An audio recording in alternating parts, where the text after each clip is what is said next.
Hello, beautiful people. Thomas in New York. Seems like it's getting darker later. I can't wait for the warm weather. We're going to go on a little trip along Fifth Avenue, describing the case of Mrs. Arnold. Let's see and let's talk. Balmy 30-something degrees tonight. But we are making our way to Fifth Avenue. This is kind of where this happened. Dorothy Arnold, and she was walking all about Fifth Avenue and kind of stopped by a store, and that was kind of the last that we heard of her. We're not going to go into any particular location. We're just going to walk down Fifth Avenue because based on the events, Dorothy probably walked up and down Fifth Avenue doing many errands that day. So, Dorothy Arnold, born New York City, July 1st of 1885. This video is off to an amazing start. Whew, did I tell you how balmy, how nice and warm it is outside? Ain't it just radiating? Anyway, July 1st, 1885 was when Dorothy Arnold was born. And there you see Miss Arnold on the right hand of your screen. Arnold had an older brother by the name of John and two younger siblings.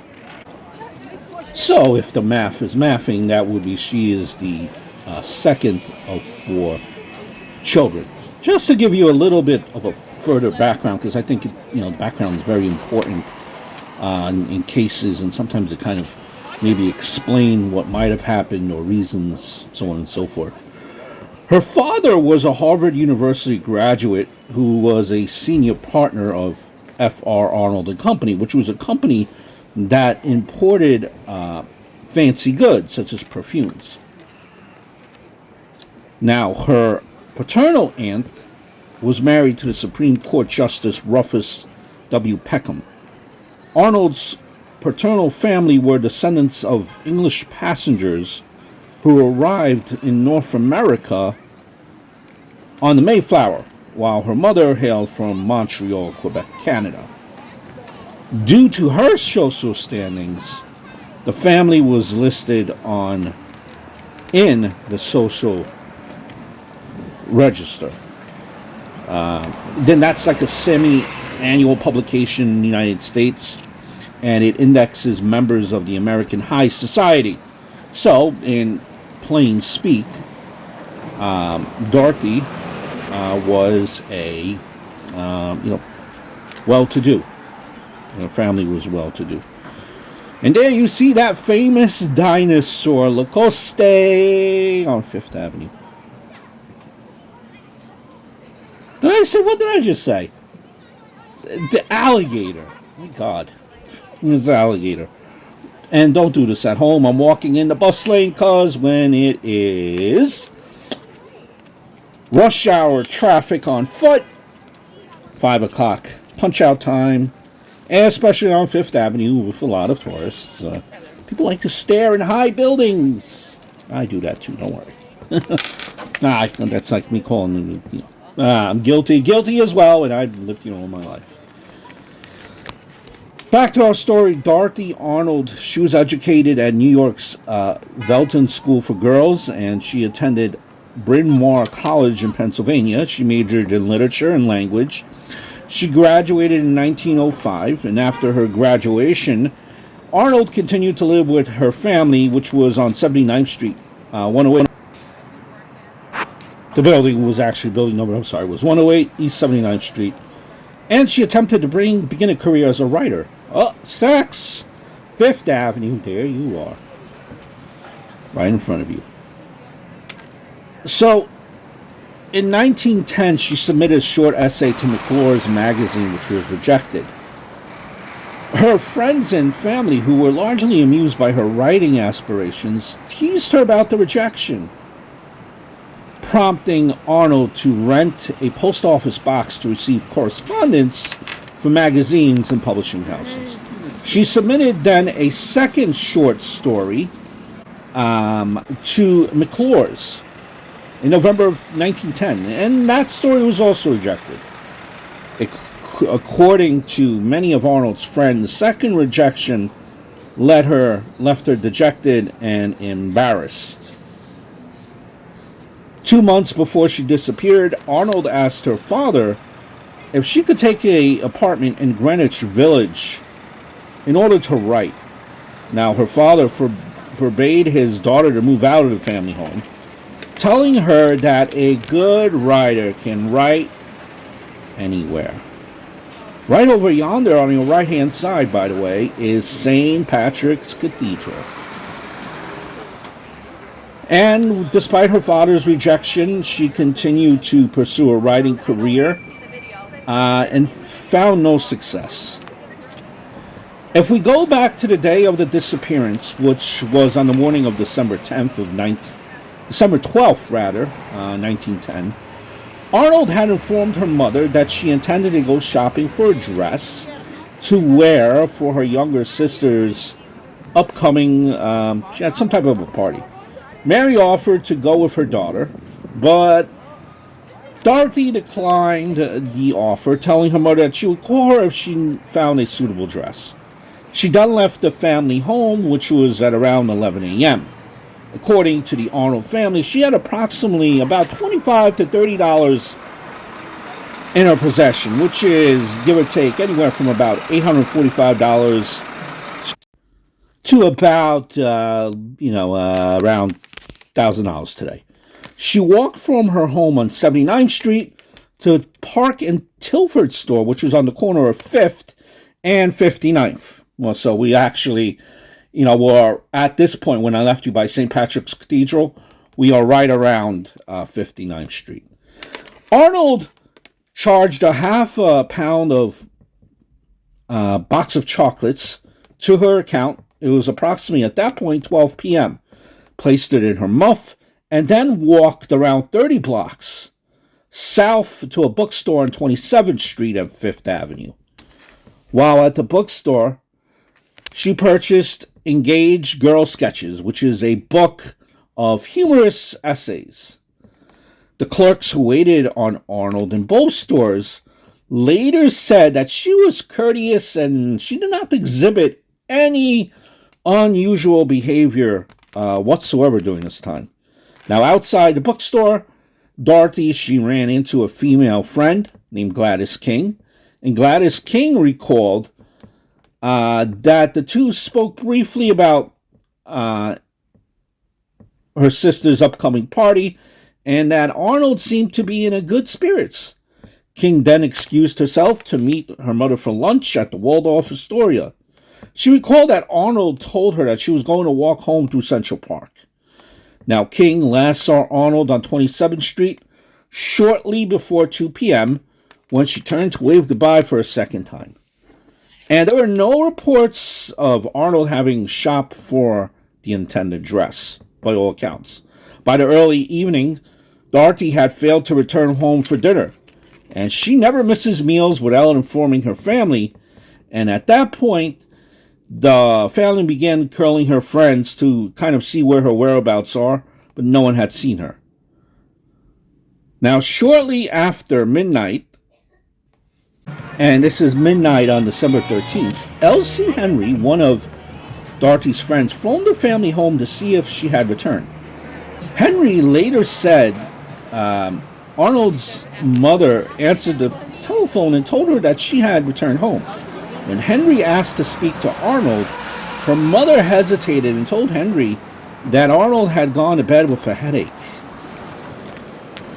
Looking into the investigation and fearing that her daughter's disappearance would draw unwanted press and could become socially embarrassing, keep in mind this is the early 1900s, the Arnold family, they didn't report her disappearance to the police for weeks. It is speculated that the family was influenced by the 1909 disappearance of Adele Boas, a 13-year-old girl who was reported missing from Central Park and later have found to run away to Boston. Adele later would return home.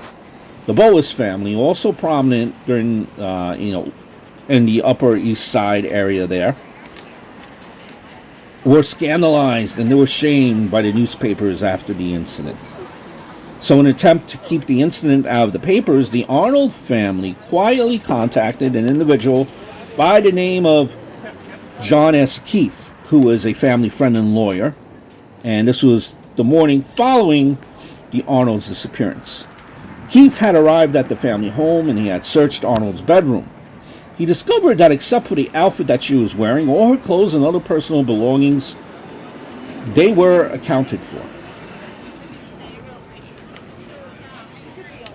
He also found personal letters that had foreign postmarks and 2 folders for transatlantic ocean liners on Arnold's desk, as well as burned papers in her fireplace. The burned papers were presumed to be rejected manuscripts that Doherty had written to the magazine McClure's. Now, over the following weeks, Keefe visited jails, hospitals, morgues in New York and Boston, Philadelphia, but he did not find any sign of Arnold. After his search proved fruitless, he suggested that the Arnold family hire Pinkerton detectives to investigate. Pinkerton investigators, they searched area hospitals and other places that, Dorothy could have went to, that she was known to frequent. They found no trace of her. They also questioned Arnold's friends, former classmates, about her whereabouts, but no one had seen her. As Keefe had found literature for transatlantic ocean liners in Arnold's room the day before she disappeared, Pinkerton investigators theorized that she might have eloped with a man in Europe. Now, the agents, they searched marriage records, but none was found bearing Arnold's name. Agents were then dispatched overseas to search ocean liners arriving from New York, while several women matching Arnold's physical description were found. Arnold herself was not found. After Keefe and the Pinkerton investigators could not find Arnold, they had persuaded her father to contact the New York City PD. So the PD is telling them, the father make a press conference. That way it gets out there. But again, he was fearing scrutinized. He waited a while. He first resisted the suggestion and eventually agreed. He, at that point, during that press conference, announced that he will be giving up an award for $1,000, which is equivalent to about $34,000 today's money, for the information leading to the whereabouts of his daughter. During the press conference, reporters asked Arnold if it were possible that his daughter was still alive and maybe that she had simply run away with a man, as he did not allow his daughter to date. Now, the father, Francis, vehemently denied this, stating, "I would have been glad to see her associate more with young men than she did, especially some young men of brains and position, one whose profession or business would keep him occupied. I don't approve of young men who have nothing to do."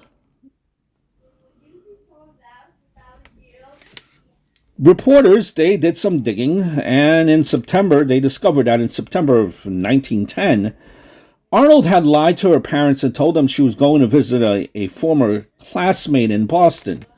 Instead, she had spent a week in a hotel room with an individual named George Griscom.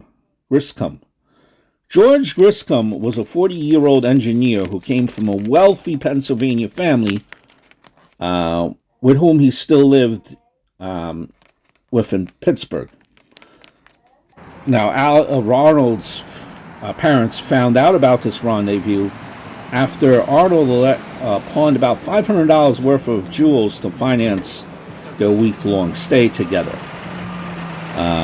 And when Arnold returned home, they had forbade her to continue the relationship with Griscom because they found him unsuitable.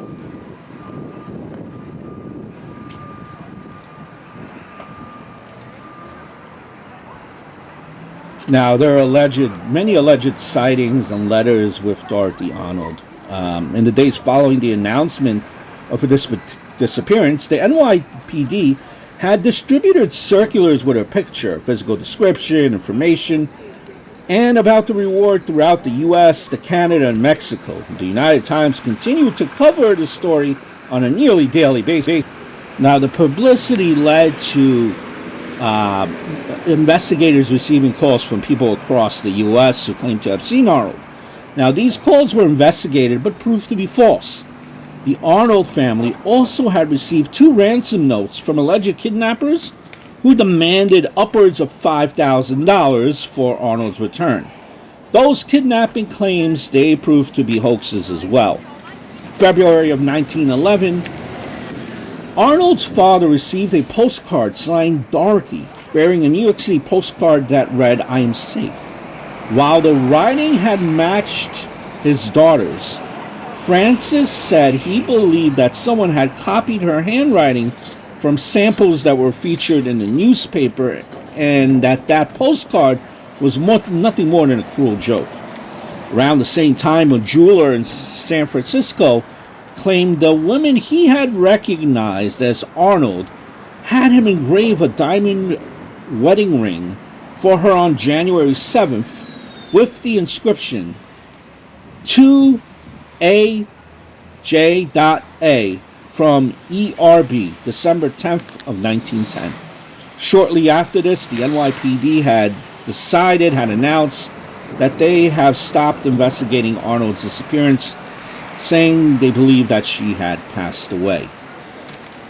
As with many cases where people disappeared, there were many theories and rumors regarding Arnold. One theory was that she had slipped on icy sidewalk, struck her head, was in a hospital with total amnesia. By the way, how about that? How about that building in front of you, huh? Fancy smancy. Now, that theory didn't pan out, as there were no women that matched her description in area hospitals that sustained a concussion. Another theory was that Arnold had been drugged and abducted, but that theory was considered unlikely, as she was last seen on a busy street mid-afternoon. Now, Griscom, for his part, theorized that she had died by suicide because she was despondent over her writing career. Now, after her second short story was rejected, Arnold wrote a letter to Griscom expressing her disappointment over her lack of progress as a writer, and alluded to, stating, "Well, it has come back. McLaws has turned me down," which was the magazine. "Failure stares me in the face. All I can see ahead is a long road with no turning. Mother will always think an accident has happened." Some of Arnold's friends and family members also said that she believed that she might have ended her life, but felt that she might have done it because of her relationship with Griscom, and that was it was faltering, wasn't allowed to continue. Another theory went that Arnold had become pregnant, sought an abortion, had died during or after the botched procedure, and had been secretly buried or cremated. Rumor gained some credibility when in 1916 an illegal abortion clinic operating out of the basement of a home in Bellevue, Pennsylvania, was raided by police. The clinic was run by Dr. C.C. Murdiff, and notoriously known as the House of Mystery, after numerous women from the area went missing after visiting the clinic. One of the doctors who worked at the clinic testified that Arnold had died there after experiencing complications from an abortion. Her father said that, Arnold's father said that was absolutely untrue. We now come across, in the year of 1916, There was a convicted felon, pardon, who was locked up in Rhode Island. His name was Edward Glenoris, and he was in prison, by the way, for extortion. He claimed now that he was paid $250 to bury the body of a young woman in December of 1910. Glenoris claimed that the acquaintance, only known as Little Louie, hired him to drive the woman from a home in New Rochelle to West Point, New York. In New Rochelle, Glenoris said that he and Little Louie were met by two men, one of whom was named Doc, and another whom Glenoris had described as being wealthy and well-dressed, which would match the description of Griscom. Glenoris and Little Louie then loaded the unconscious woman in the car, drove her to a house in Weehawken. During the drive, Glenoris said that Little Louie told him that the woman was Dorothy Arnold. Now, Glenoris also said that he had recognized Arnold and was able to identify a signet ring on the index finger of her left hand that matched a ring that she had owned. The next day, Little Louie contacted Glenoris to quote-unquote finish the job. After returning to Weehawken, Doc informed the men that the woman had died at the home during an operation. Glenoris said that he and Little Louie then drove the woman's body back to the home in New Rochelle, wrapped the body in a sheet, and buried it in the cellar. Now, Glenoris initially told this story to a prison warden, who then reported it to authorities. However, upon interviews with law enforcement, Glenoris acted confused and claimed he knew nothing about Arnold's whereabouts. Police followed up on his initial claim, and they went through the cellars there. They knocked it down, several homes in that area, for that matter, but they didn't locate any human remains. Arnold's father vehemently denied Glenoris' claim, telling reporters, "So far it appears on the face of the man's story that he is talking utter nonsense." Now, years have gone by after Dorothy Arnold's disappearance, numerous alleged sightings from all the U.S. Still being reported. Police continue to still investigate these reports, but all proved to be false. The Arnold family, they had also continued to receive letters from women that claimed to be Arnold. They were all investigated, and they were all proved to be false. The case gained national attention again in April of 1921 during a lecture in New York. An individual by the name of Captain John H. Ayres of the Bureau of the Missing Persons claimed that Dorothy Arnold's fate had been known to the Bureau and her family for some time. Now, Ayres refused to elaborate and would not say if Arnold was alive or deceased. The following day, Ayres claimed that he was misquoted, denied that Arnold's fate was known. Now, in the weeks following his daughter's disappearance, Francis Arnold had spent approximately $250,000 to try to find his daughter. He continued to maintain that, he believed that she might have been kidnapped and her life ended on the same day that she disappeared or shortly thereafter. Francis died in April of 1922. In his will, he intentionally made no provisions for Arnold, stating that he was satisfied that she is not alive. According to Keefe, Dorothy's mother did not share her husband's opinion that her daughter had been harmed and remained hopeful that she was still alive. She died in December of 1928. Now, shortly after her death, Keefe publicly stated that he believed that Arnold had died by her own hands because of her failed writing career. And this is where it has been ever since, close to 100 years since Dorothy's mother has passed away. Still, an unsolved mystery. Amazing story.